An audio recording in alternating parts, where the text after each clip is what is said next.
Buenas noches, criaturas de la oscuridad. Pónganse cómodos, apaguen las luces, y si son lo suficientemente valientes, dejen un comentario diciendo desde qué ciudad y país nos están escuchando, y qué hora es en su rincón del mundo. Nos encanta saber hasta dónde llegan nuestras historias en la noche. Lo que van a escuchar a continuación son relatos de personas comunes, que en un día como cualquier otro, se toparon con lo inexplicable. Si disfrutan de estas historias que nos quitan el sueño, no olviden dejar su like y, lo más importante, suscríbanse al canal. Estamos intentando llegar a nuestra primera meta de 1000 suscriptores, y cada uno de ustedes nos ayuda a seguir trayendo más oscuridad. Ahora sí, empecemos. Historia 1. Madre mía, necesito escribir esto. Necesito soltarlo. Llevo días, semanas, con esto metido aquí dentro, dándome vueltas en la cabeza y no me deja dormir. Soy Javier, camionero, de toda la vida. Y lo que me pasó hace un mes, mira, lo tengo que soltar, aunque suene a locura. Necesito ver si alguien más ha vivido algo parecido, o si simplemente me estoy volviendo tarado. Todo empezó como un viaje más.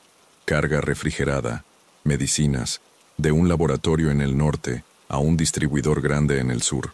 Una ruta que conozco como la palma de mi mano. Salí el lunes por la tarde con la idea de llegar temprano el miércoles. El camión, mi DAF, impecable. La unidad de frío revisada, todo en orden. La carretera estaba tranquila. La noche se me echó encima, como siempre. Y yo, con mi termo de café y mi música, tirando millas. El martes, ya de madrugada, unas 3 o 4 de la mañana, decidí parar para estirar las piernas y mear. Estaba en un tramo de la A3, creo que era por la altura de Cuenca, más o menos. No era una área de servicio grande, sino una de esas zonas de descanso que son solo una explanada de asfalto pegada a la carretera, con algunos árboles al fondo.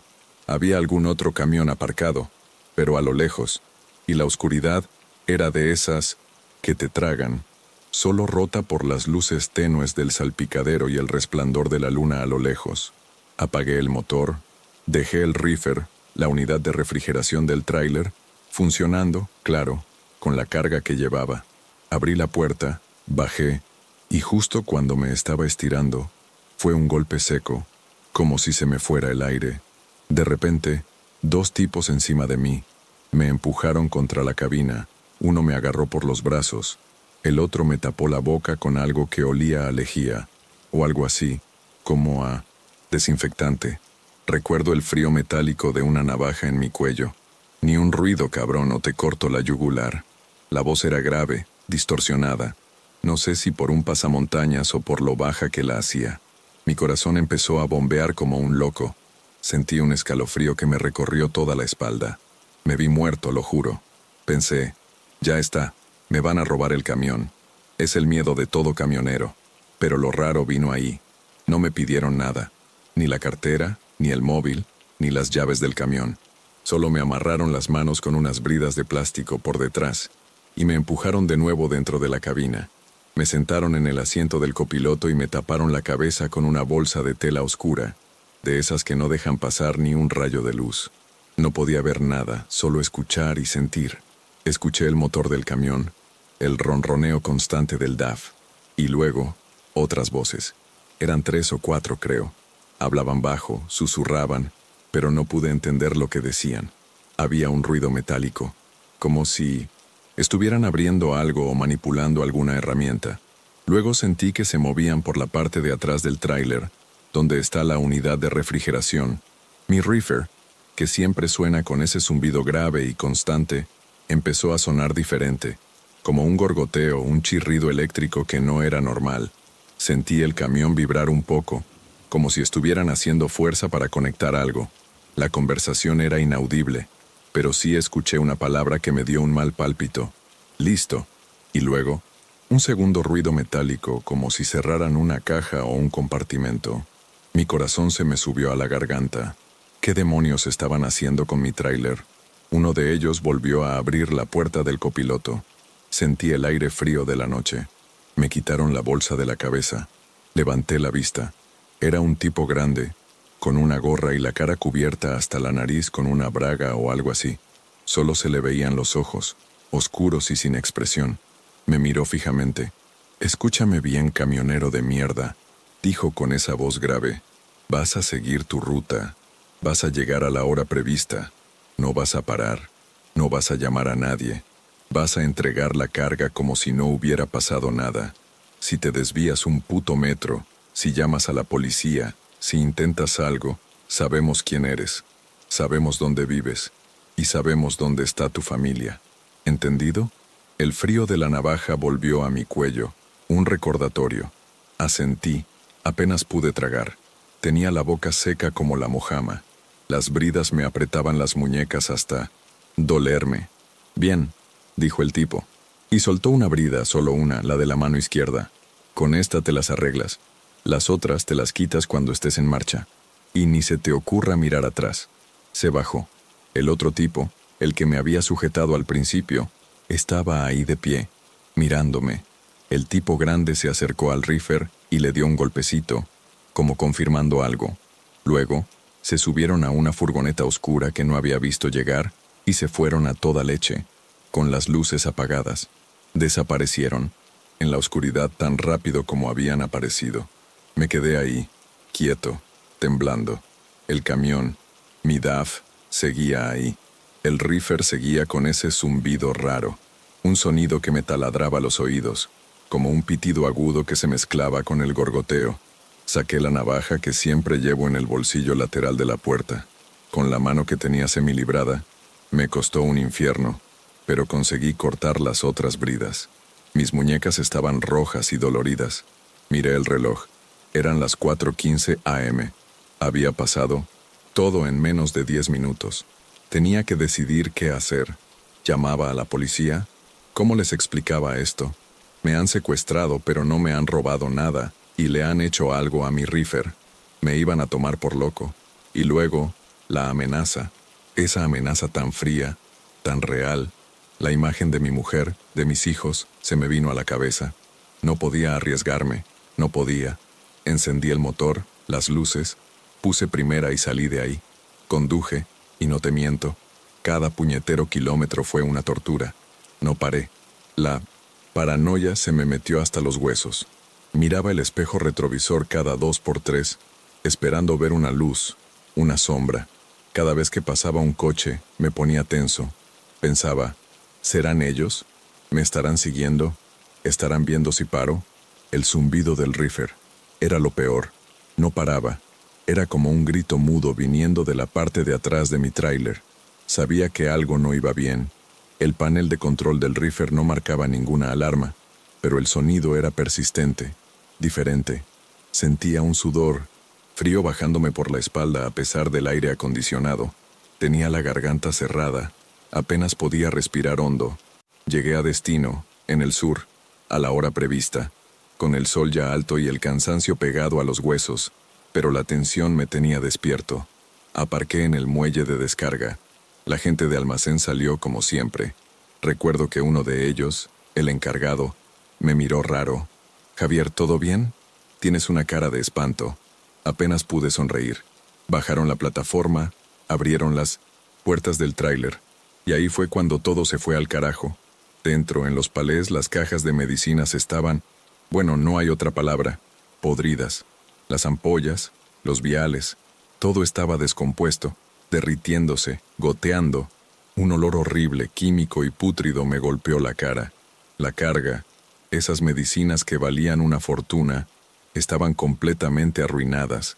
El encargado se puso blanco. Yo me quedé paralizado. La unidad de refrigeración marcaba que había funcionado a la temperatura correcta, pero la carga estaba hecha un asco, como si la hubieran calentado, no enfriado. Pero el reefer seguía ahí, con ese gorgoteo, ese zumbido ya no tan fuerte, pero presente. Y lo peor, lo más cabrón, fue cuando los técnicos de la empresa vinieron a revisar la unidad. Detectaron una manipulación.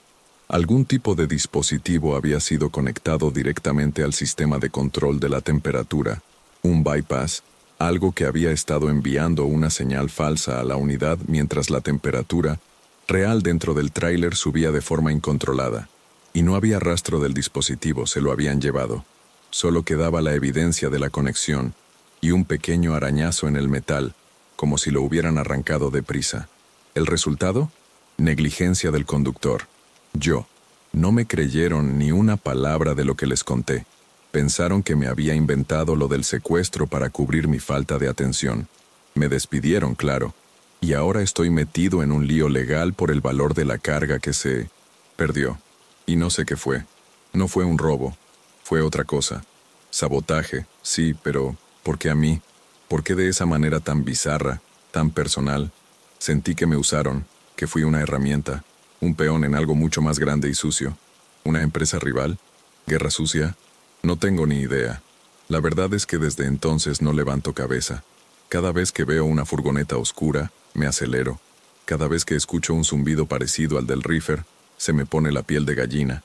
No me robaron nada, pero me quitaron la tranquilidad, me jodieron la vida, y sigo sin saber quiénes eran, por qué lo hicieron y por qué me eligieron a mí. Solo sé que, esa noche, en esa carretera solitaria, fui un juguete en manos de algo malvado y silencioso, algo que no entendí y que todavía hoy me persigue, y no tengo respuestas. Nada, solo el miedo y el recuerdo de ese zumbido. Historia 2. Hola a todos los que estén leyendo esto. Necesito sacar esto de mí, de verdad. Llevo meses dándole vueltas y ya no puedo más. Supongo que este es un buen lugar para contarlo, ¿no? Para gente que entiende lo raro, lo inexplicable. Porque lo que me pasó a mí todavía me eriza el vello de la nuca. Fue hace más o menos un año. Yo estaba buscando un apartamento en una ciudad nueva. Quería algo céntrico, con luz, y que no se me saliera del presupuesto. Después de ver unos cuantos cuchitriles, di con un anuncio que parecía demasiado bueno para ser cierto. Un apartamento moderno, con acabados bonitos, en un edificio tranquilo, y el precio era una ganga. Pensé, esto tiene truco, pero fui a verlo, y no lo tenía. O al menos, eso creía yo. Era un piso pequeño, sí, un estudio, pero muy bien distribuido. Una cocina abierta, un salón dormitorio luminoso, un baño impecable. El edificio era antiguo, sí, pero el apartamento estaba recién reformado. Paredes lisas, suelos de madera clara, ventanas grandes. Perfecto. El propietario, un señor mayor, como de 60 y tantos, se llamaba Don Juan.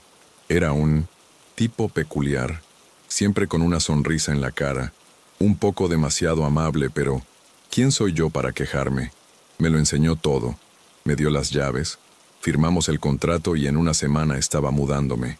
Los primeros días fueron normales, desempacando cajas, organizando mis cosas, sintiéndome por fin independiente. Don Juan vivía en el piso de abajo, lo cual pensé que era una ventaja por si necesitaba algo. Al principio, sus comentarios eran inocentes. Bajaba al buzón y me lo encontraba.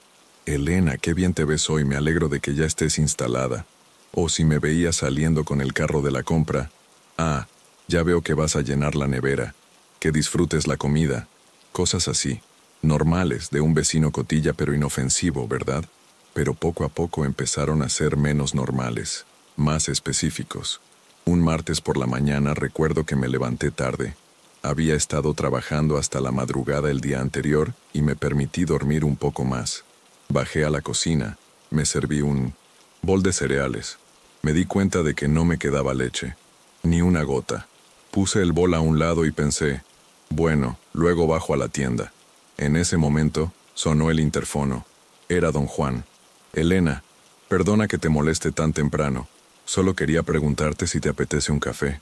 Me hice uno y pensé que quizás tú también querías. Y por cierto, creo que te quedaste sin leche, ¿verdad? Te puedo prestar un poco si necesitas para el desayuno. Se me cayó el alma a los pies. ¿Leche? ¿Cómo demonios sabía? Él que no tenía leche. No había hablado con nadie, no había sacado la basura con los cartones vacíos. Ni siquiera había abierto la puerta. Mi cara tuvo que ser un poema porque él añadió, con esa misma sonrisa que ahora me parecía espeluznante, no te preocupes, Elena, son cosas que pasan. A veces uno se olvida. Le balbuceé algo, que no hacía falta, y colgué. El corazón me empezó a latir a 1000 por hora. Me asomé a la mirilla, pero solo vi el pasillo vacío. ¿Me había visto desde la ventana? No. La ventana de mi cocina daba a un patio interior sin acceso visual desde su piso. ¿Había cámaras? Eso fue lo primero que pensé. Me pasé las siguientes horas revisando cada centímetro del apartamento, cada esquina. Me subí a una silla para mirar el techo, los detectores de humo, las lámparas. Miré detrás de los cuadros, debajo de los muebles, en las rendijas de las paredes. Desconecté el router, por si acaso. Absolutamente nada. Ni una sola lente, ni un cable sospechoso, ni un agujero diminuto. Nada. Me dio un respiro. Quizás había sido una coincidencia, una suposición afortunada de don Juan. Me intenté convencer de eso, pero al día siguiente, la cosa siguió. Estaba teletrabajando, lo cual significaba que pasaba horas sentada frente al ordenador. Me levantaba de vez en cuando para estirar las piernas, para ir al baño, para preparar un café. Sobre la 1 de la tarde, recibí un mensaje de don Juan. Elena, veo que estás trabajando duro. Acuérdate de descansar los ojos, de vez en cuando. ¿Y hoy no has salido a comer? ¿Vas a pedir algo a domicilio? El mensaje me llegó justo después de que yo me sirviera un vaso de agua para mojarme los labios, sin haber bajado ni a la calle ni a la escalera, ni haber interactuado con nadie. Tiré el móvil al sofá como si quemara. ¿Cómo lo sabía? Sabía que no había salido, que estaba frente al ordenador. Sabía mis hábitos. La sensación de que alguien me estaba observando, cada movimiento, cada respiro, se hizo física. Sentía un escalofrío que me recorría la espalda, a pesar de que la calefacción estaba puesta y hacía calor. A partir de ese día, mi apartamento, mi refugio, se convirtió en una trampa. Cada vez que el teléfono sonaba y veía el número de don Juan, el estómago se me encogía. Él siempre sabía algo. Elena, te escuché toser mucho anoche. ¿Estás resfriada? Tengo un buen remedio casero. Yo había tosido un par de veces, sí, pero muy suave, y solo por la noche. Qué bien huele tu casa hoy. ¿Estás cocinando? ¿Ese plato de lentejas que vi que compraste en el supermercado? Yo había comprado lentejas el día anterior, pero no había cocinado nada aún, solo las había guardado en la despensa. Veo que la aspiradora la usas poco, ¿eh? No te preocupes, yo también soy de esos. No había aspirado en 2 días, pero ¿cómo lo sabía? La paranoia se apoderó de mí. Empecé a cambiar mis rutinas. Me levantaba a horas distintas. Cocinaba cosas diferentes. Intentaba ser impredecible. Pero no importaba. Él siempre lo sabía. Es como si el apartamento mismo le hablara. Como si cada paso que daba, cada vez que abría la nevera, cada vez que encendía una luz o ponía la lavadora, él lo registrara. La idea de que no eran cámaras, sino algo mucho más insidioso, me aterrorizaba. Sensores de movimiento en el suelo que registraban mi peso y mis pasos. Sensores de consumo de energía en los electrodomésticos para saber cuándo y cómo los usaba. Sensores de humedad en el baño para saber cuándo me duchaba. Era como si el apartamento fuera un enorme ojo invisible, recopilando datos sobre mí sin parar. Dejé de dormir bien. Cada crujido del suelo, cada sonido del edificio, me ponía en alerta. Me sentía desnuda, expuesta. Bajaba las escaleras conteniendo la respiración, por si mi propio aliento era un dato que él podía capturar. Me duchaba con la música a tope, sintiendo que no era suficiente para ahogar el sonido de mi propia existencia. Me quedaba en silencio total durante horas, hasta que el silencio me volvía loca. Empecé a susurrar, a hablar sola, a moverme por el apartamento como un fantasma, esperando no activar nada, no dejar ninguna huella. No podía vivir así. Me sentía prisionera en mi propia casa. El miedo no era a una presencia física, a un fantasma o a un ladrón. El miedo era a esa vigilancia constante, silenciosa, que me robaba la privacidad, la esencia de lo que significa estar solo. Es como si mi vida fuera un código, y él lo estuviera descifrando en tiempo real. Tomé la decisión de irme. Busqué otro apartamento desesperadamente, sin importar el precio. Encontré uno en el otro lado de la ciudad en una semana. El día que fui a hablar con don Juan para decirle que me iba, fui con el corazón en un puño. Pensé que se enojaría, que me haría preguntas. Pero no. Me recibió con su sonrisa de siempre. Elena, ya te esperaba. Vienes a decirme que te vas, ¿verdad? Se me heló la sangre. ¿Cómo lo sabía? No le había dicho a nadie. Sí, don Juan. He encontrado otro sitio. Él asintió. Qué pena. Pensé que estabas muy a gusto aquí. Siempre tan silenciosa, tan ordenada. Desayunando tostadas con mermelada todas las mañanas, ¿verdad? Y esa costumbre de dejar la luz del baño encendida durante un rato después de ducharte. En fin, espero que tu nuevo hogar sea tan cómodo como este. Me temblaban las piernas. Me despedí lo más rápido que pude y bajé las escaleras. No volví a mirar atrás. El día de la mudanza, dejé las llaves en la mesa de la cocina y cerré la puerta por última vez. Sentí un alivio inmenso, como si me hubieran quitado un peso de encima, pero al mismo tiempo, una sensación de vacío. Desde entonces, cada vez que alquilo un nuevo lugar, me obsesiono. Busco cámaras, miro las paredes, intento entender cómo funcionan las luces, los enchufes. Me he vuelto paranoica. Don Juan nunca me hizo daño físico, nunca me amenazó, pero su vigilancia invisible, su conocimiento íntimo de mi vida, me dejó una cicatriz que no se ve. Nunca supe cómo lo hacía.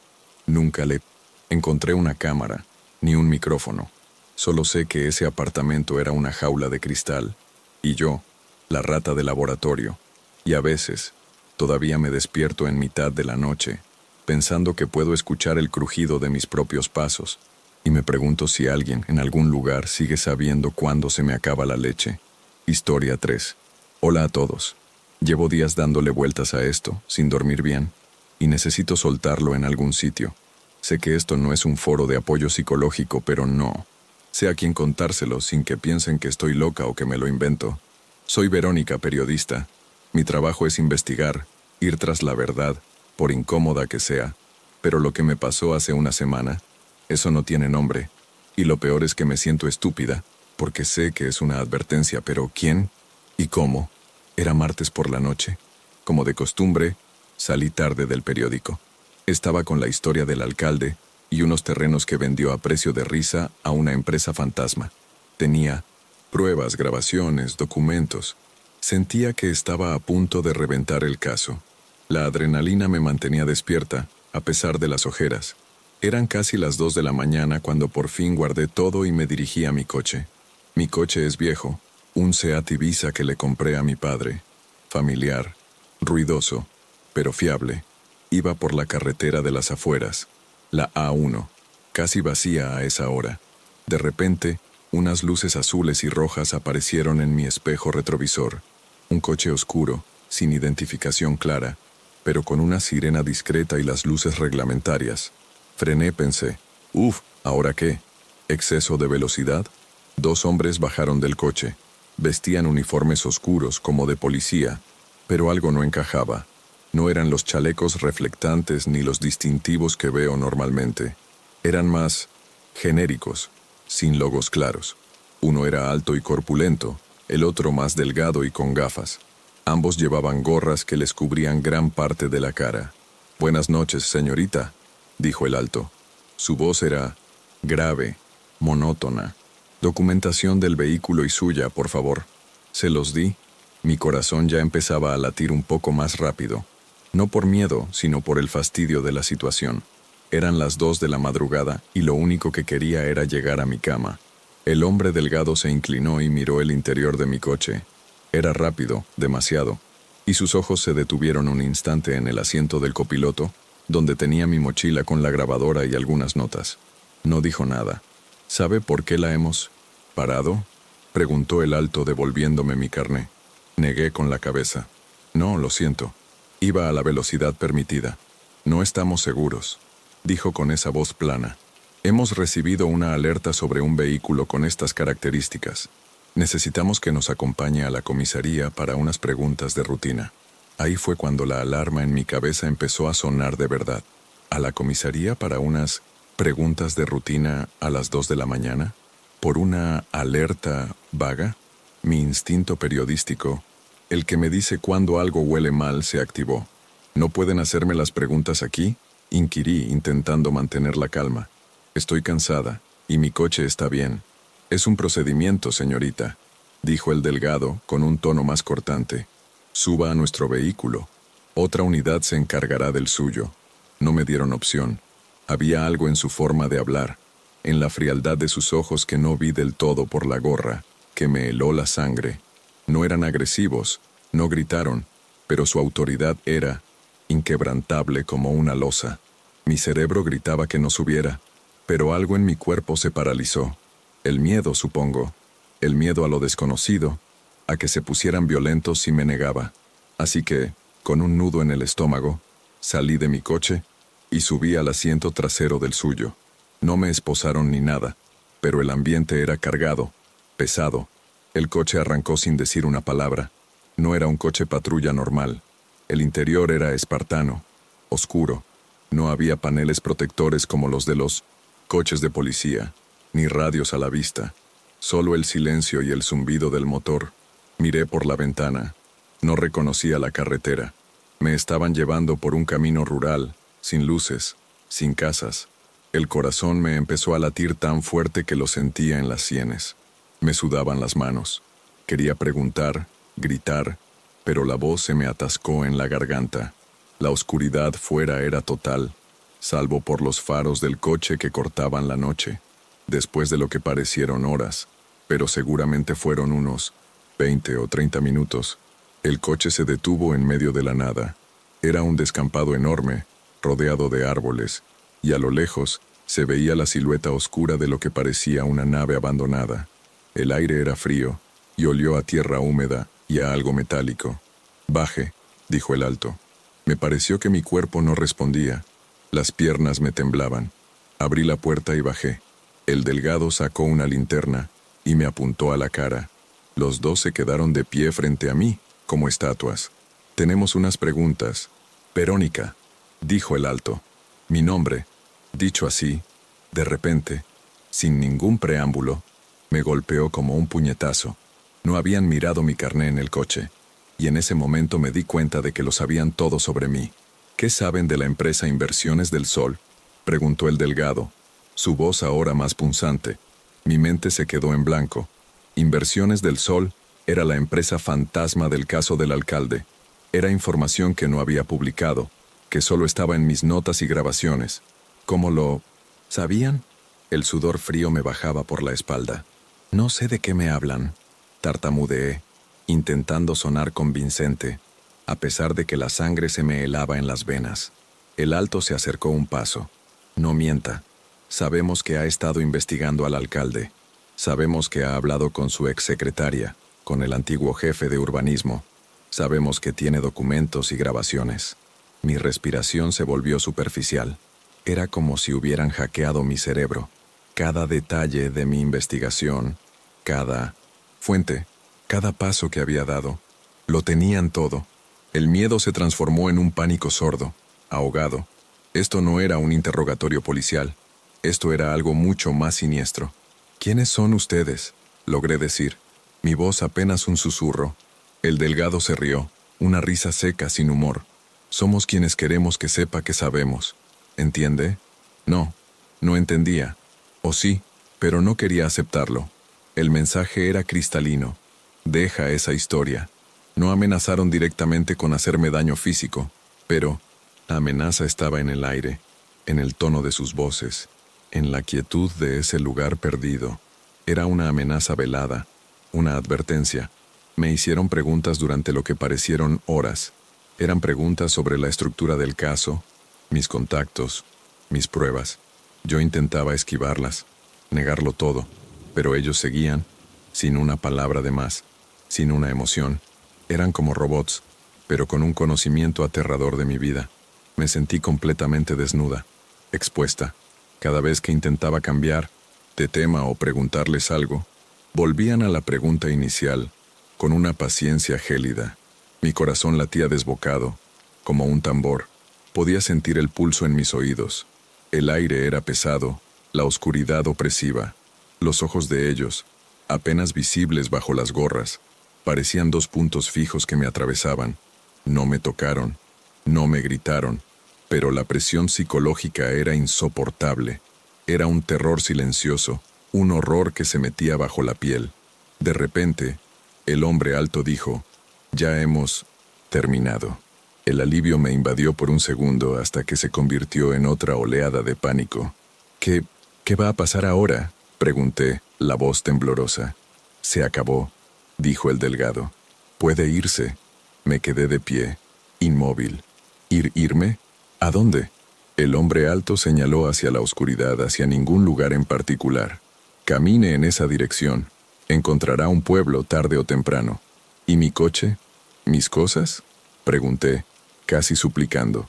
Recordé mi mochila en el asiento del copiloto de 1900. «Mi coche. Ya no tiene nada», dijo el delgado con una indiferencia escalofriante. «Todo se ha ido». Y sin más, se subieron a su coche.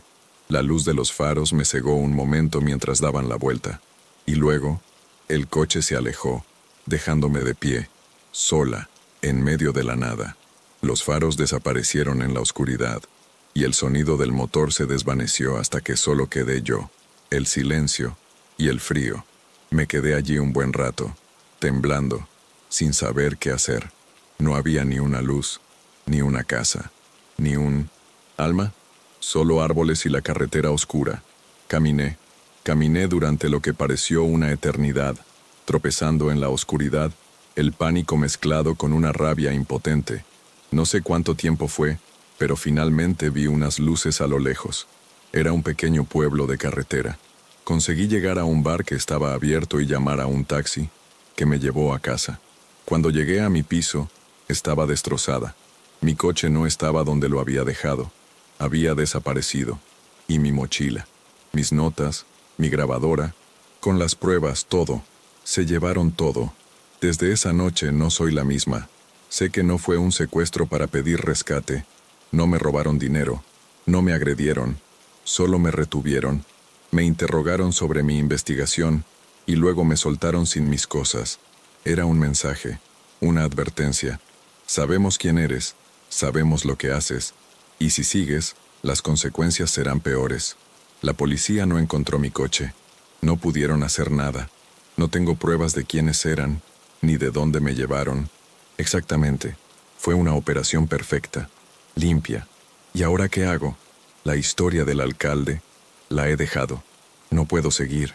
La paranoia me consume. Cada coche oscuro que veo, cada sombra, cada sonido. Siento que me vigilan. Me siento vulnerable, sucia, como si hubieran violado no solo mi espacio, sino mi mente. Necesitaba contarlo, aunque sea de forma anónima en este foro. ¿Le ha pasado algo así a alguien? Esa sensación de que te controlan, de que te han enviado un mensaje sin palabras, pero que te ha dejado vacío por dentro. Es un terror diferente. No es el de un monstruo. Es el de saber que hay gente con poder que puede hacerte desaparecer sin dejar rastro, y que no hay nadie que pueda, o quiera, ayudarte. Todavía siento el frío de esa noche, el silencio del coche, las voces planas y esa sensación de que mis entrañas se retorcían. No sé si volveré a sentirme segura alguna vez. Esto ha sido peor que cualquier amenaza explícita, porque no sé a quién temer, ni cuándo. Solo sé que están ahí, y me vieron. Historia 4. Hola a todos. Necesito soltar esto, de verdad. Llevo días dando vueltas a lo mismo y no se lo he contado a nadie porque suena a locura, a una película mala. Pero pasó, y me tiene con un nudo en el estómago cada vez que agarro las llaves del coche. Soy Mario, mecánico, un tipo normal. Mi vida es arreglar motores, no meterme en problemas. Pero hace poco, me metí en uno sin saberlo, y sigo sin entender cómo salí vivo. Fue hace unas 2 semanas. Noche de un jueves. Había tenido un día larguísimo en el taller, uno de esos donde todo sale mal y terminas con las manos llenas de grasa hasta los codos y la espalda hecha polvo. Eran como las 11:30 de la noche, cuando por fin arranqué mi viejo Honda Civic, color gris oscuro, ya con sus buenos años y unos cuantos rasguños. Mi coche es de esos que ves 100,000 en la calle. No tiene nada especial, es solo mi medio de transporte. La carretera estaba casi vacía. Menos mal. Vivo un poco a las 160 afueras, y la ruta a casa es bastante solitaria, con tramos largos sin farolas y unos cuantos giros complicados. Estaba escuchando un podcast, pensando ya en la ducha y en la cama, cuando por el retrovisor vi unas luces que se acercaban rápido. Una moto. No le di importancia, suele pasar, pero esta no adelantó. Se pegó a mi parachoques trasero, tan cerca que las luces me cegaban a través del espejo. Me molestó, claro. Hice lo típico, soltar el acelerador un poco para que pasara, pero no lo hizo. Al contrario, empezó a zigzaguear un poco detrás de mí, como impaciente. El sonido del motor era grave, fuerte, no el de una motillo cualquiera. Qué pesado, pensé. Aceleré un poquito. La moto también. Se puso más cerca. Me encendió las luces largas. En ese momento ya me empecé a mosquear de verdad. Parpadeé las mías para que se diera cuenta de que me estaba cegando. Pero nada. Siguió con las largas puestas. Me dio un escalofrío por la espalda. No era normal. Nadie hace eso porque sí. De repente la moto se abrió a mi izquierda y se puso a mi lado. Pude verla bien. Era una moto grande, de esas deportivas, de color oscuro. El tipo llevaba un casco integral negro, de esos que no te dejan ver la cara para nada, y una chaqueta oscura, de cuero, bastante grande. No le vi la cara, ni un rasgo, solo la silueta. La moto iba pegada a mí, demasiado cerca, como si quisiera que me saliera de la carretera. Mi corazón empezó a latir fuerte, de verdad fuerte. Sentía los golpes en las costillas. Bajé la ventanilla un poco, por inercia. No sé qué esperaba. ¿Qué quieres? Me salió un susurro. Claro, con el ruido de los motores, ni se oiría. No dijo nada. Solo se me quedó mirando, o eso pareció, desde detrás de su casco. Y entonces, vi su mano. Levantó la mano izquierda, no para saludar, sino para señalar mi coche. Apuntaba directamente a la puerta del conductor, y luego hizo un gesto, como un «muévete» o «sal de aquí», pero con una agresividad que me heló la sangre. Y luego el tipo, sin bajarse de la moto, giró la cabeza hacia mí y sentí que me estaba mirando directamente a los ojos, a través de ese visor oscuro. No puedo explicarlo. Fue una sensación de odio puro, de amenaza. Ahí me di cuenta. Esto no era un capullo con prisa. Esto era otra cosa. El miedo me golpeó como una ola fría. Me subió la ventanilla de golpe y apreté el acelerador a fondo. Mi viejo Civic gruñó, pero respondió. Cogí velocidad, esperaba que se quedara atrás, pero el motor de 1900... La moto rugió y se mantuvo a mi lado, como una sombra pegadiza. No se despegaba. Entramos en un tramo de curvas. Yo no soy piloto de carreras, pero me conozco esa carretera como la palma de mi mano. Empecé a trazar las curvas más cerrado de lo normal, a buscar los límites del coche. La moto me seguía. La veía por el retrovisor, pegada, y luego por la ventanilla lateral cuando se me ponía a la par. Intenté frenar bruscamente para que me pasara y ver si se iba. La moto frenó al mismo tiempo, con una precisión perfecta. No me adelantó. Mi respiración se volvió superficial. Sentía la garganta seca. Mis manos sudaban sobre el volante. El corazón me iba a 1000. ¿Por qué a mí? ¿Qué demonios quiere de mí? Me preguntaba una y otra vez. No tenía dinero. No le debía nada a nadie. No había hecho nada. Me sentía atrapado. En un momento, la moto se me puso detrás otra vez. Y esta vez escuché algo. Un ruido como de algo golpeando el metal. Un golpe seco. Miré por el espejo lateral y no vi nada, pero el ruido me dejó helado. ¿Me había golpeado? ¿Había intentado algo? El pánico se apoderó de mí. Llegué a una zona con más cruces. Me metí en una calle estrecha, residencial, sin pensarlo mucho. Calles oscuras, llenas de coches aparcados. Esperaba que la moto grande tuviera problemas, pero no. Me seguía, maniobrando con una facilidad espantosa. La luz de su faro rebotaba en los coches aparcados, creaba sombras grotescas. Cada vez que pasaba por delante de una casa, imaginaba a la gente, asomándose, oía el ruido de mi coche y la moto como si fuera a despertar a todo el barrio. Mi mente empezó a irse por completo. Pensé en llamar a la policía, pero ¿qué les digo? ¿Me persigue un motorista sin motivo? Sonaría a loco. Además, mi teléfono estaba en el asiento del copiloto y tenía las manos pegadas al volante. En un cruce, vi un hueco. Era una calle que sabía que llevaba a una zona con más tráfico, más gente. Fue una decisión de milisegundos. Giré bruscamente a la derecha, sin señalizar, casi llevándome un cubo de basura. Escuché el chirrido de mis neumáticos. Miré por el espejo, y la moto había girado también, pero un poco más atrás. Había ganado unos metros. Aceleré como un poseso. Llegué a una avenida más grande, casi desierta a esa hora. Decidí que tenía que arriesgarme.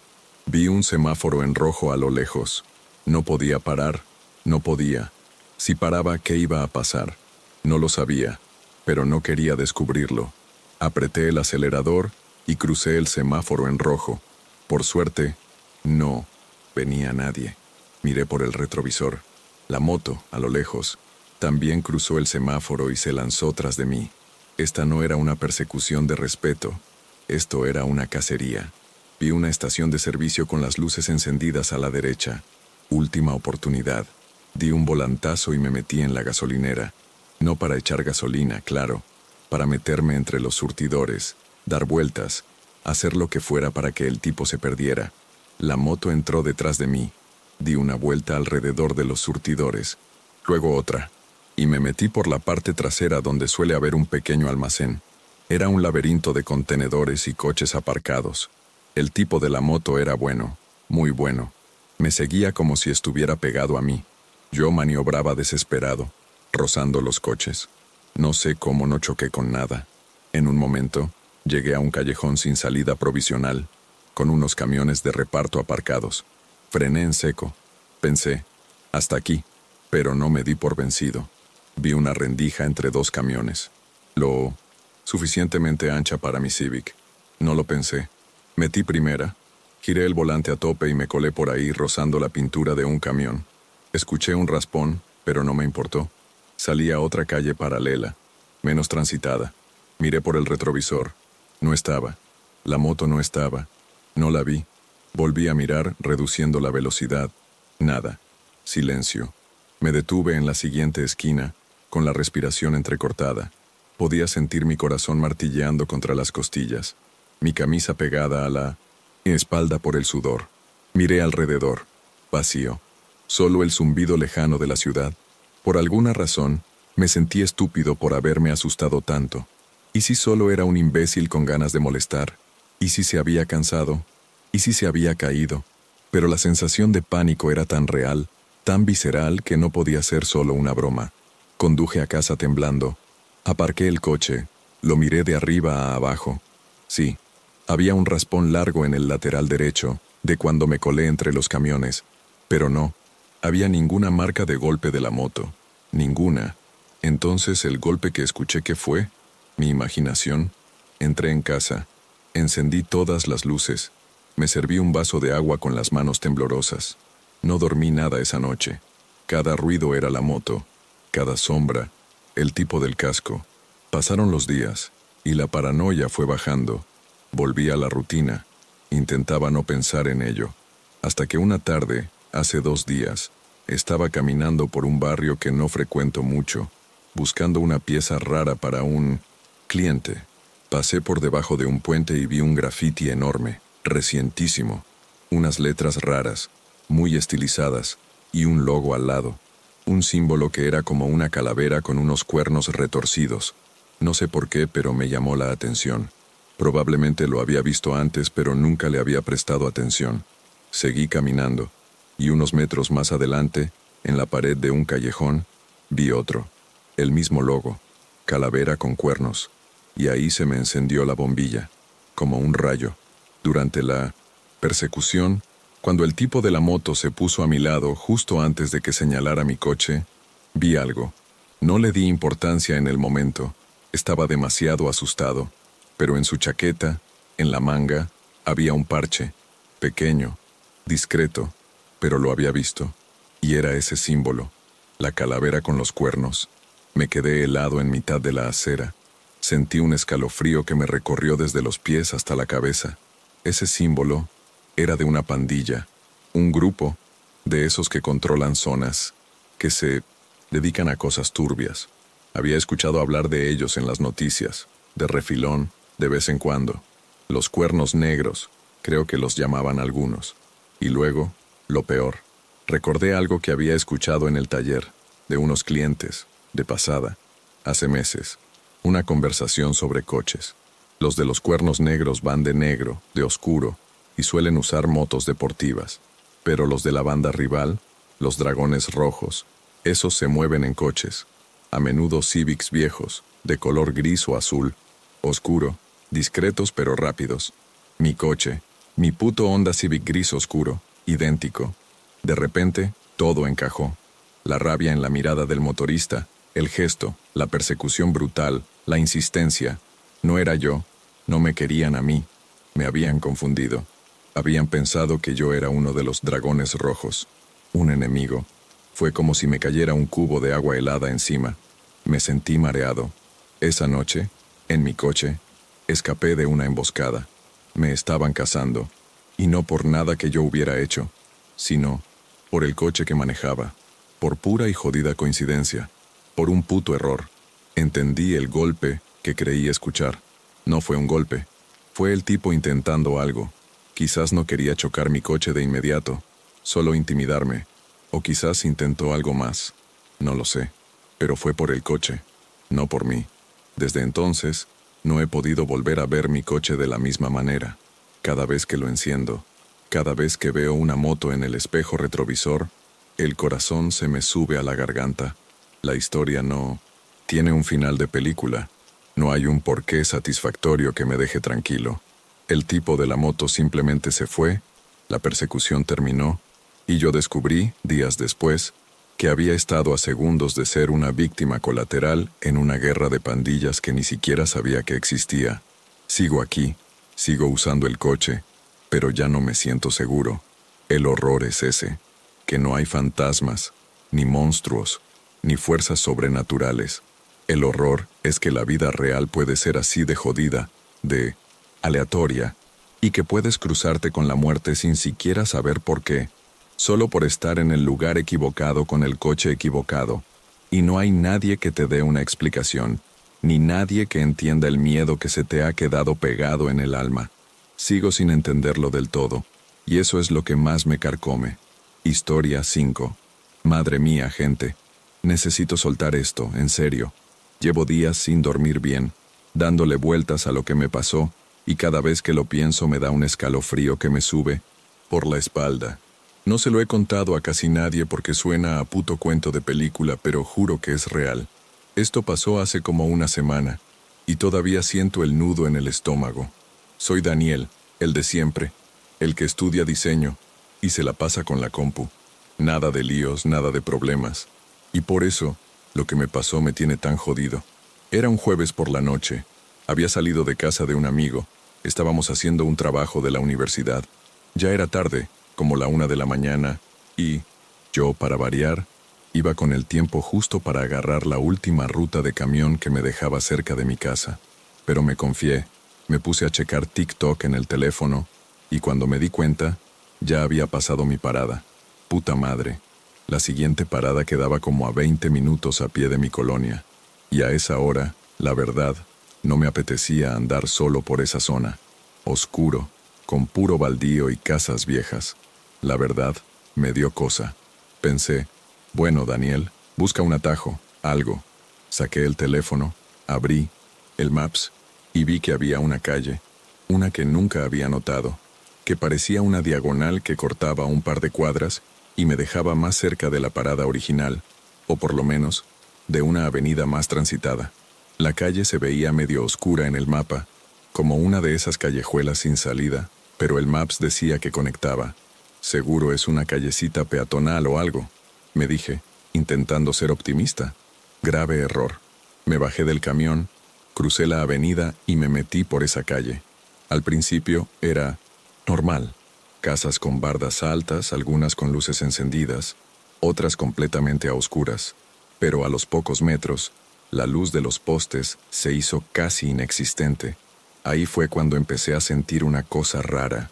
No sé, como si el aire se hubiera puesto más denso.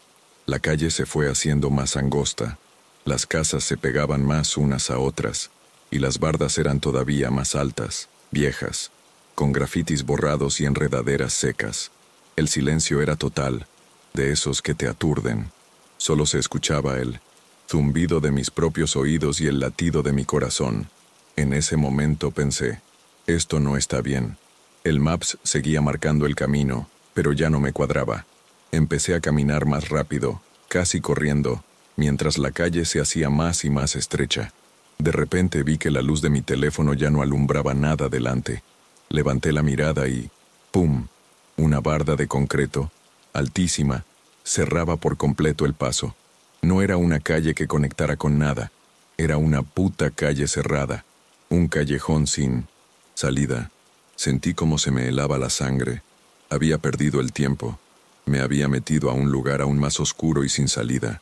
Me di la vuelta, con la intención de salir de ahí igual de rápido que había entrado.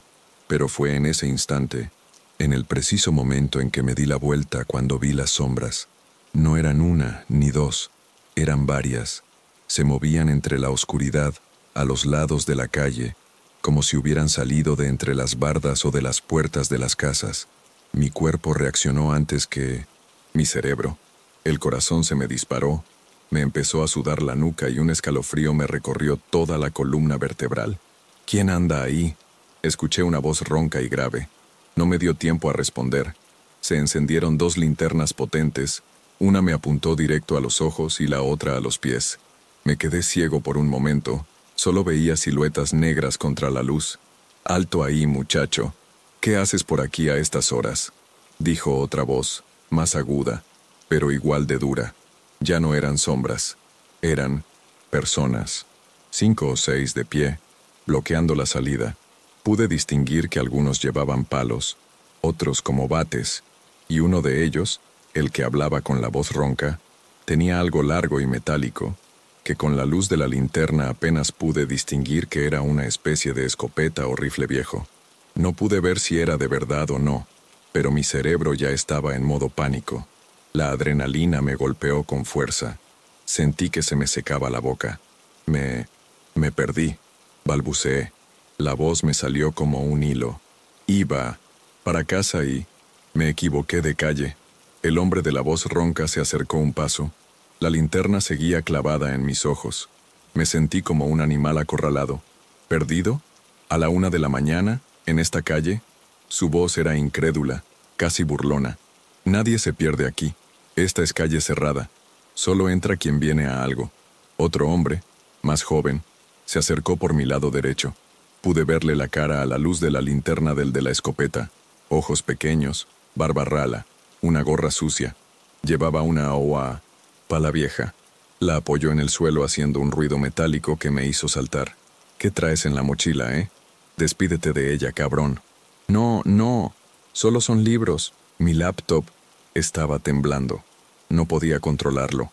Las manos me sudaban. El aire me quemaba los pulmones. El de la escopeta hizo un gesto y los otros 4 se abrieron un poco, formando un semicírculo. No había escapatoria. Me sentí atrapado, como un ratón. A ver, muchacho, te vamos a hacer unas preguntas, y más te vale que respondas la verdad, porque aquí no jugamos.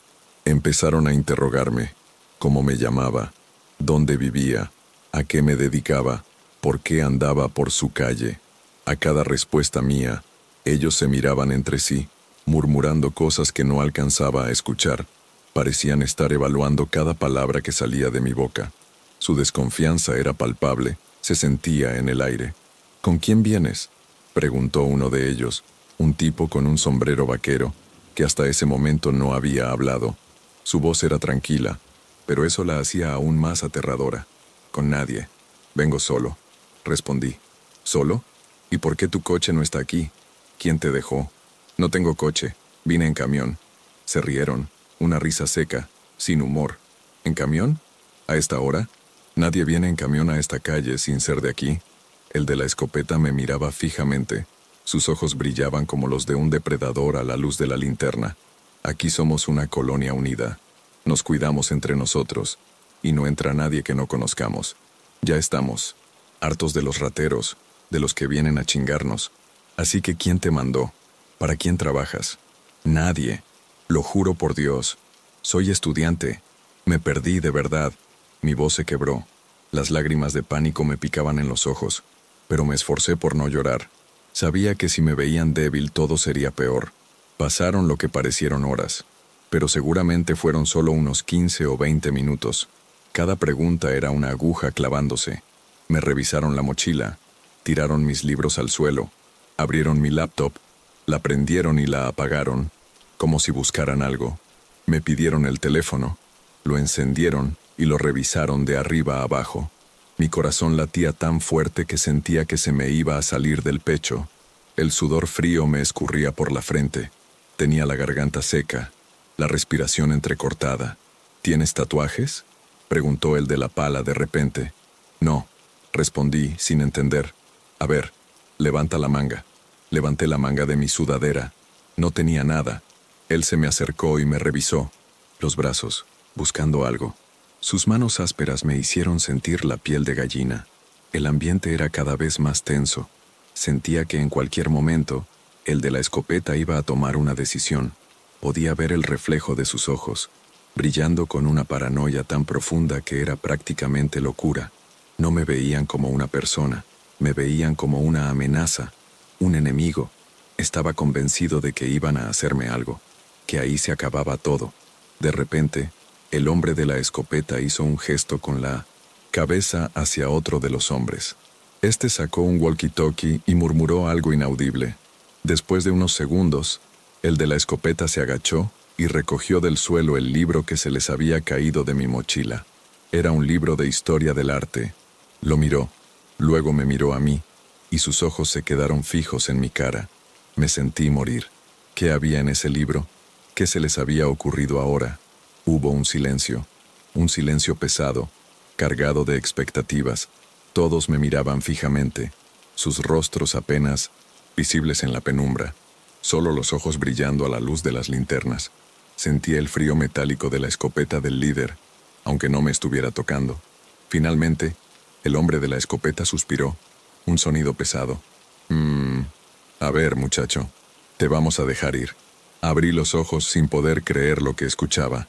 Me iban a soltar, pero escucha bien. Esta es la última vez que te vemos por aquí. Si te volvemos a ver, no habrá preguntas. ¿Entendido? Asentí frenéticamente. Sí, lo entiendo. Jamás volveré. Ahora vete. Y no voltees, corre. No esperé. No dije ni una palabra más. En cuanto el de la escopeta hizo un ademán con la mano, me di la vuelta y corrí como nunca en mi vida. Mis piernas se movían solas. Mis pulmones ardían. No me atreví a voltear. No quise ver si me seguían observando o si alguno de ellos estaba apuntándome a la espalda. Solo corrí, sin parar, por la calle estrecha, oscura, hasta que vi la luz de la avenida a lo lejos. Cuando llegué a la avenida, no había camiones, no había nadie. Me detuve, apoyé las manos en las rodillas y me quedé sin aliento, tosiendo, sintiendo las pulsaciones en la sien. Mi cuerpo temblaba sin control.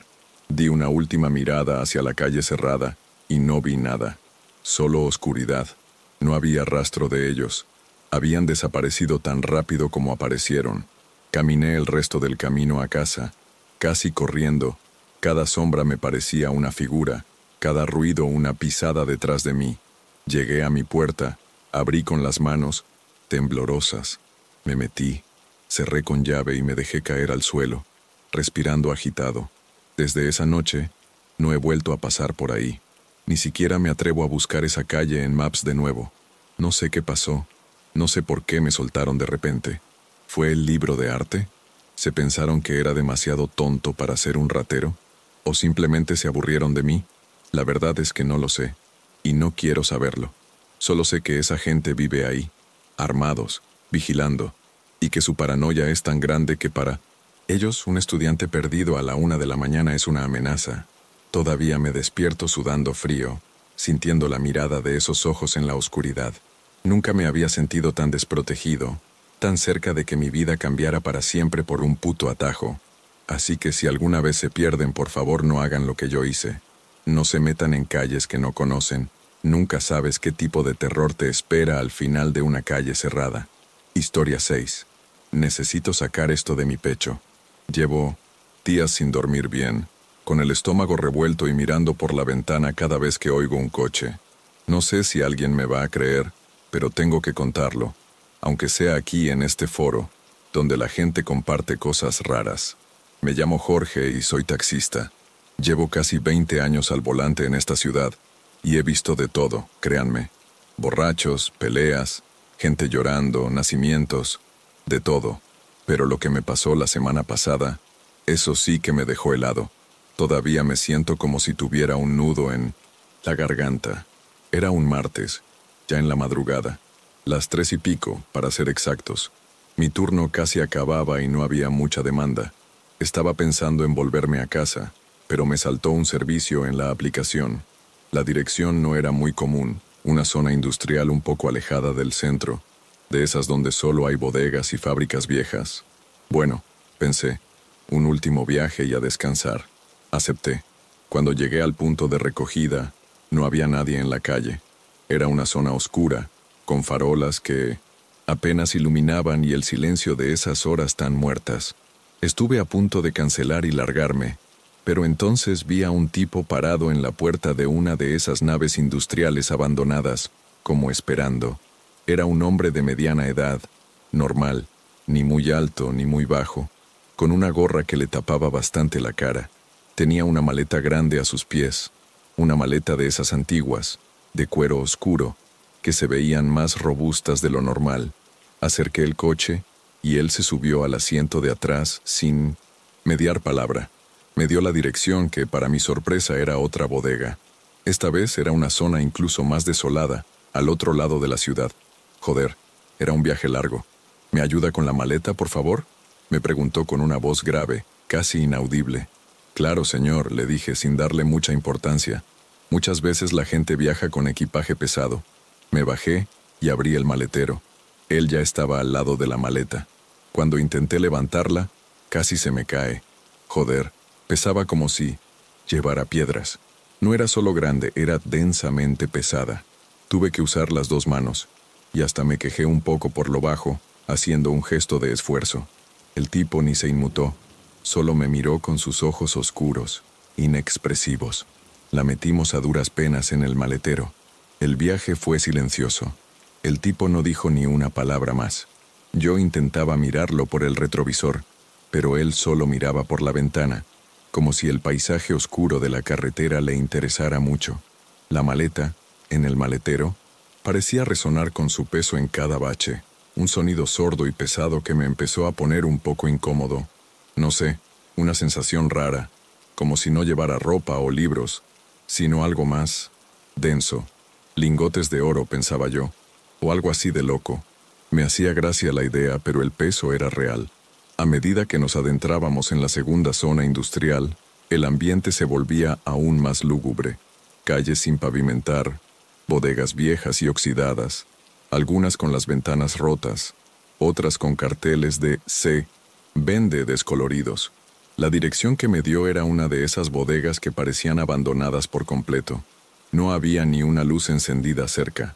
Cuando llegamos, me dijo, «Aquí es», y sacó un fajo de billetes. Me pagó el viaje, que ya era una pasta por la distancia, y luego me dio otros 100 euros extra. 100 euros, así, sin más. «Necesito que me ayude a bajar la maleta. Está muy pesada», me dijo, con la misma voz monótona. En ese momento, mis alarmas deberían haber sonado. Un viaje a las 3 de la mañana, un tipo silencioso, una maleta que pesaba la vida, y ahora me pagaba un dineral extra por ayudarle a bajarla. Pero la verdad, la avaricia me pudo. 100 euros son 100 euros, y a esas horas, con la jornada casi terminada, era un cierre de oro. «Claro que sí, señor», le dije con una sonrisa. Me bajé, abrí el maletero. Él ya estaba ahí, esperando, con la mano en el pomo de una puerta de metal que a duras penas se distinguía en la oscuridad del edificio. Nos agachamos, y de nuevo, la levanté. Esta vez, con más cuidado, haciendo fuerza con las piernas. La maleta era de cuero, pero se sentía rara al tacto, como si el material fuera muy grueso y un poco áspero. La agarré con todas mis fuerzas, el pulgar y el índice apretando la cerradura, mis dedos aferrándose al asa, y la arrastramos juntos por el suelo. chirriando un poco, hasta la puerta. El tipo abrió la puerta metálica. No era una puerta normal, era de esas de 2 hojas, de metal pesado, como las que usan en los almacenes. Al abrirse, un poco de luz artificial, amarillenta y sucia, se derramó desde el interior. Y fue ahí, justo en ese instante, cuando mi corazón se detuvo. O eso sentí. Empujamos la maleta hacia adentro. El tipo no la soltó hasta que estuvimos completamente dentro. Y lo que vi dentro de esa bodega, se me grabó a fuego en la retina.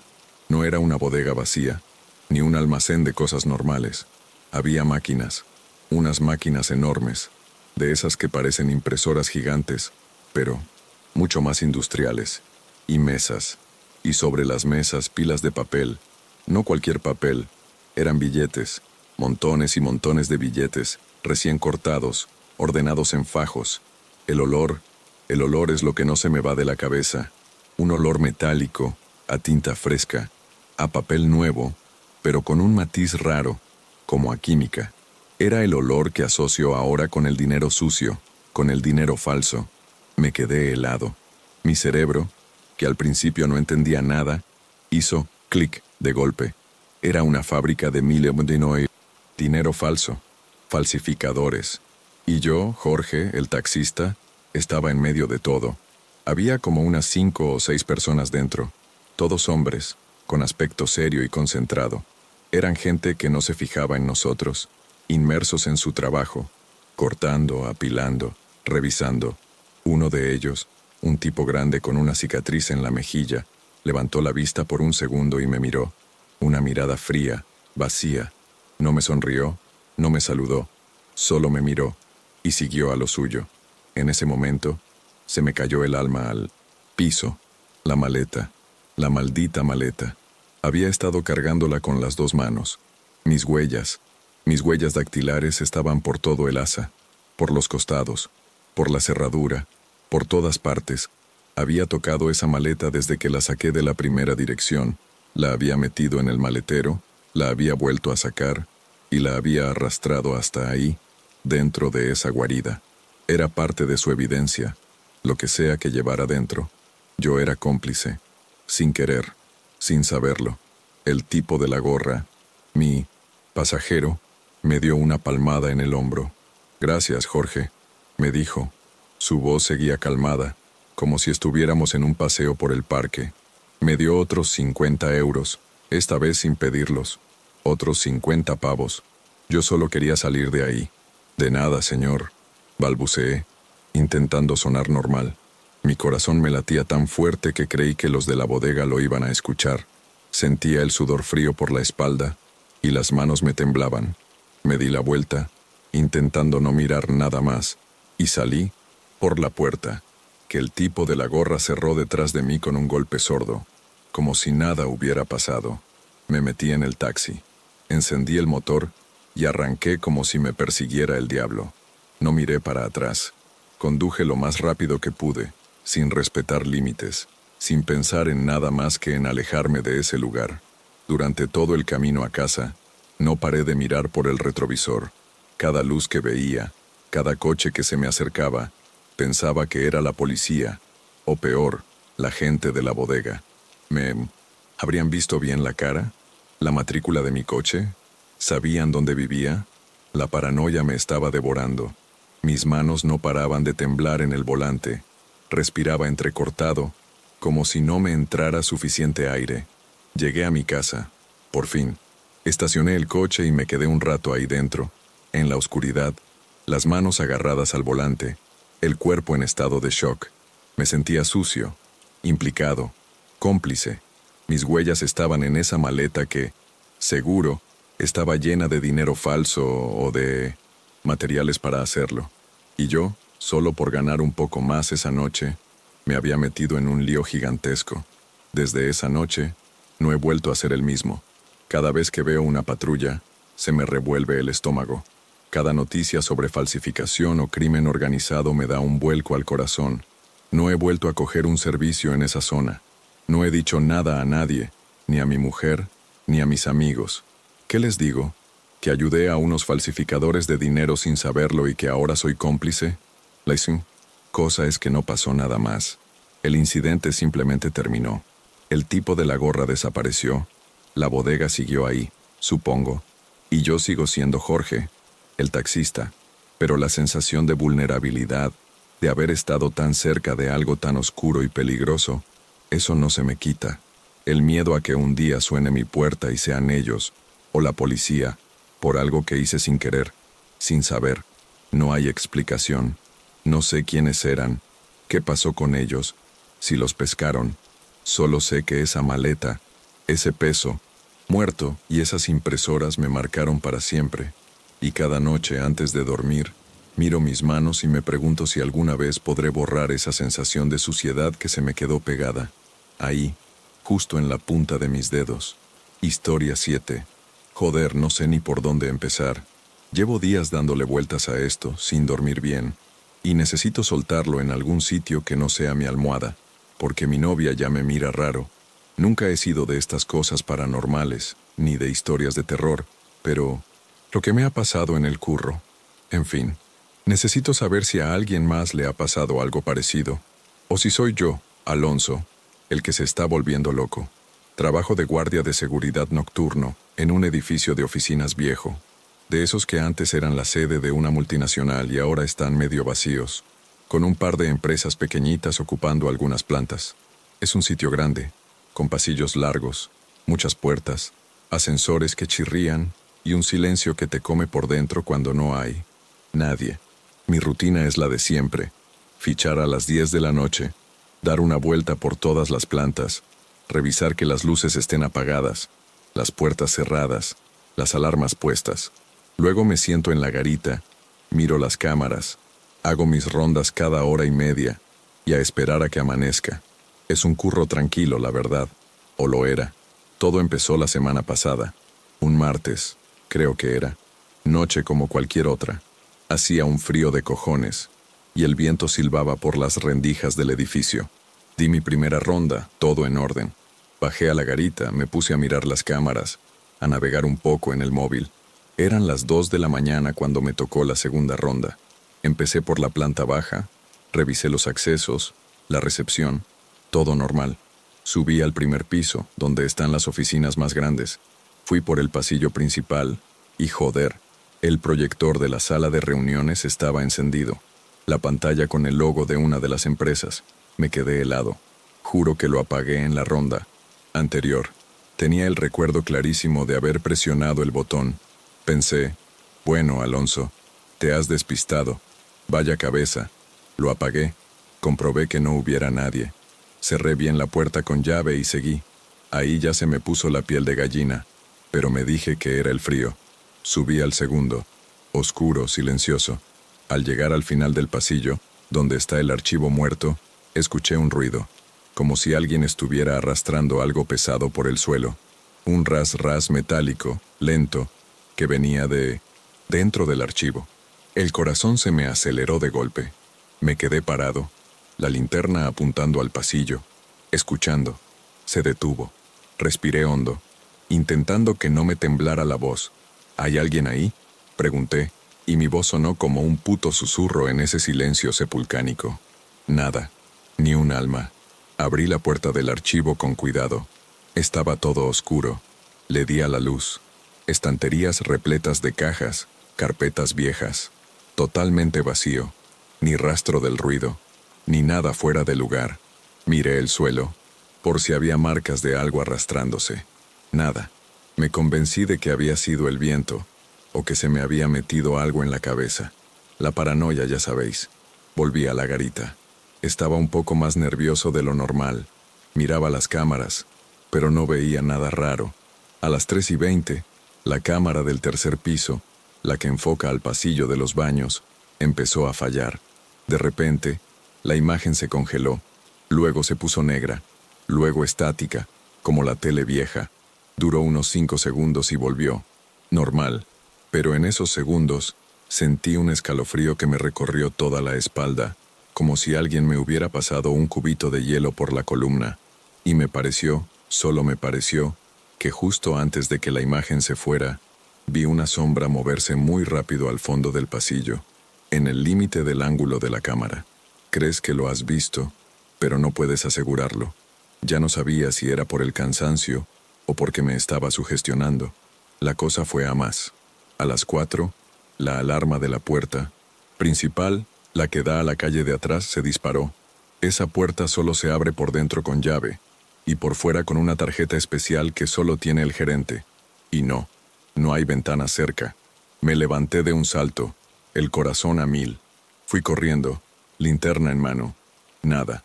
La puerta estaba perfectamente cerrada, la cerradura intacta. Desactivé la alarma, la volví a poner. La revisé 3 veces. No entendía. No había forma.